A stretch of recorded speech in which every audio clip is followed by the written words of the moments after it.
પાટીદાર આંદોલન અંગે કરશન પટેલના નિવેદન બાદ હવે રાજકારણ ગરમાઈ રહ્યું છે, જ્યાં કરશન પટેલના નિવેદન મુદ્દે હાર્દિક પટેલે તીખી પ્રતિક્રિયા આપી છે। હાર્દિક પટેલે કરશન પટેલના નિવેદનનો વિરોધ કર્યો છે, જ્યાં પાટીદાર આંદોલનથી સમાજને શું મળ્યું એ કરશન પટેલને ખબર ન હોય તેવો વેધક જવાબ હાર્દિક પટેલે આપ્યો છે। કરશન પટેલ કરોડપતિ છે। આંદોલન એક ગરીબ પાટીદાર પરિવારો માટે હતું। આંદોલનને કારણે આર્થિક નબળા પાટીદારોને 10% અનામત મળી હોવાનો દાવો હાર્દિકે કર્યો। આંદોલનને કારણે 50થી વધુ જ્ઞાતિને 1000 કરોડની યુવા સ્વાવલંબન યોજના મળી હોવાનો પણ દાવો હાર્દિકે કર્યો। પાટીદાર અનામત આંદોલનથી શું ફાયદો થયો એ કદાચ કરશનભાઈને ન ખબર હોય, કેમ કે કરશનભાઈ કરોડપતિ છે અને પાટીદાર અનામત આંદોલન એ સમાજના નબળા વર્ગો માટે હતું। પાટીદાર અનામત આંદોલનના કારણે 10% એબીસીનો લાભ થયો, 1000 કરોડ સ્વાવલંબન યોજના મળી અને બિન અનામત આયોગ અને નિગમ મળ્યું। અને આ યોજનાઓના કારણે છેલ્લા 3-4 વર્ષમાં ગુજરાતના હજારો યુવાનોએ સરકારી નોકરીમાં અને શિક્ષણમાં લાભ લીધો છે। અને આ આંદોલન ખાલી પાટીદાર સમાજ માટે નહોતું। આ આંદોલન ભલે પાટીદાર સમાજ હોય કર્યું, પરંતુ લાભ બ્રાહ્મણ સમાજને, રાજપૂત સમાજને, લોહાણા સમાજને, સ્વાની સમાજ, આવા 50 સમાજ છે જેને અનામતનો લાભ નહોતો મળતો, પણ આ આંદોલન થયું ને એના કારણે વિવિધ યોજનાઓ બની, એટલે દરેક સમાજને એનો લાભ મળતો થયો। હવે કરશન પટેલ પર હાર્દિક પટેલે ગંભીર આક્ષેપો લગાવ્યા કે કરશન પટેલ જેવા અનેક આગેવાનો પાટીદારોમાં ભાગલા પાડી રહ્યા છે। આવા આગેવાનો સમાજની એકજૂટતા જોઈ નથી શકતા। સમાજ એક થાય તો આવા આગેવાનોનો મોભો દબાઈ જતો હોવાનો પણ હાર્દિકે આક્ષેપ લગાવ્યો।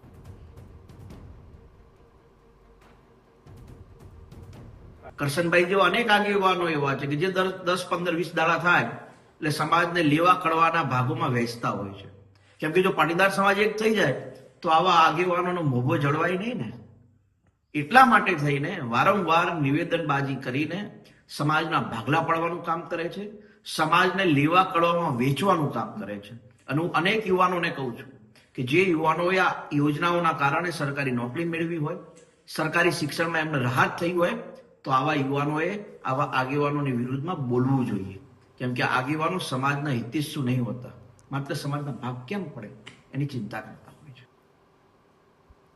હવે કરશન પટેલે જે સવાલ ઉઠાવ્યો, હાર્દિક પટેલે તેનો જવાબ આપ્યો, પરંતુ અહીંથી જ હવે રાજકારણ તેજ થઈ રહ્યું છે। વધુ વિગતે વાત કરવા માટે જોડાઈ રહ્યા છે ટીવી9 પોલિટિકલ એડિટર કિંજલ મિશ્રા। કિંજલ, આખરે કરશન પટેલે જે સવાલ ઉઠાવ્યા તેનો હાર્દિકે જવાબ તો આપી દીધો, પરંતુ આંદોલનને પણ 10 વર્ષ જેટલો સમય થઈ ચૂક્યો છે, અને ખાસ કરીને શું હવે ભાજપની સામે પડેલા હાર્દિક પટેલ અને હવે ભાજપની સાથે રહેલા હાર્દિક પટેલનો જવાબ, તેને લઈને હવે આ મામલો શું વધારે તૂલ પકડી શકે છે કે પછી કરશન પટેલના નિવેદન થયા બાદ હવે તેનું કોઈ વજૂદ નથી?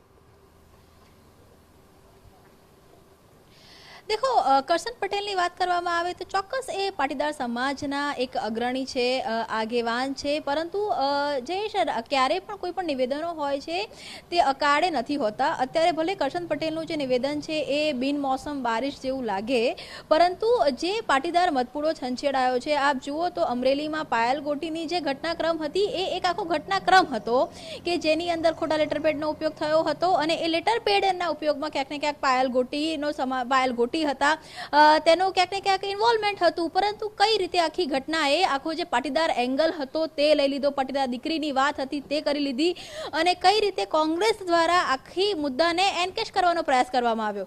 કરશન પટેલની પણ જો વાત કરવામાં આવે તો જે રીતે પાટીદાર આંદોલન હતું એ સમય કરશન પટેલ દ્વારા કોઈ પણ પ્રકારના નિવેદન આપવામાં નહોતા આવ્યા।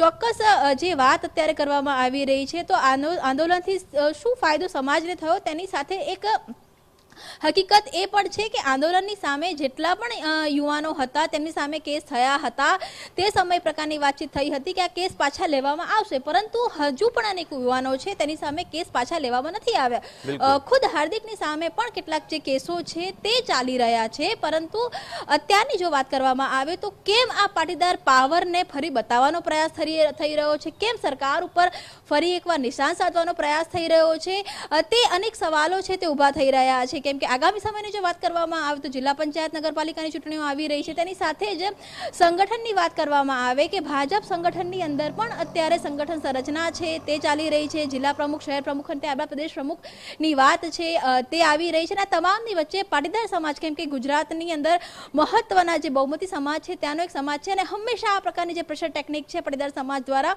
કરવામાં આવતી હોય છે, પરંતુ આ ટેકનિક કેટલી યોગ્ય છે અથવા તો આ પ્રકારના નિવેદનોથી જે અત્યારની જે શાંત પરિસ્થિતિ છે તેની અંદર પથ્થર મારીને શું પરિણામ લાવવું છે તે અત્યારે ખૂબ મોટા સવાલ છે તે ઊભા થઈ રહ્યા છે.